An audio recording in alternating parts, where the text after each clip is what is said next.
En ce jeudi 15 décembre, la presse fait sa petite musique en jouant sur les notes.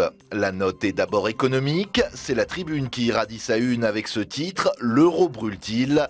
Le journal croit savoir que la perte du triple A par la France est imminente.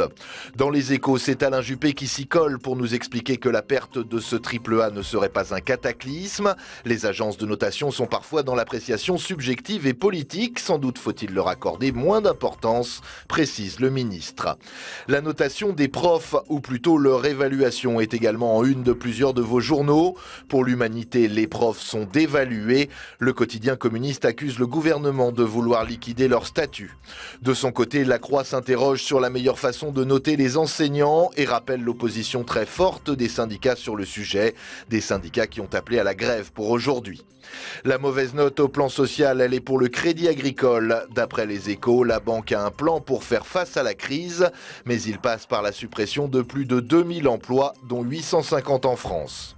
La note judiciaire nous est rapportée par le Figaro, avec les premières mises en examen dans le volet privé de l'affaire Bettencourt. Sur la même page, l'ex-président Chirac semble attendre sereinement le jugement du tribunal correctionnel de Paris dans l'affaire des emplois fictifs.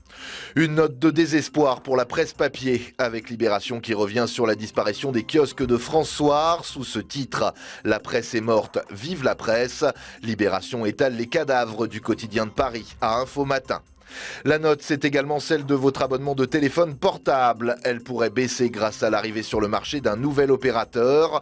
La Croix explique comment Free peut faire baisser le coût du mobile. C'est très simple. Orange emploie 100 000 personnes et possède de nombreuses boutiques. Free ne compte que 5 000 salariés et n'a que 2 magasins. La note politique et musicale, on la retrouve dans la presse régionale avec le Courrier Picard qui ironise sur le parachutage électoral de Jack Lang dans la Somme. Pour l'éditorialiste, le créateur de la fête de la musique réinvente le jeu des chaises musicales. On finit sur une bonne note avec l'image du jour, c'est celle des handballeuses françaises qui sont sorties gagnantes de leur bras de fer avec les Russes, championnes du monde en titre, et qui retrouveront en demi-finale de cette compétition le Danemark.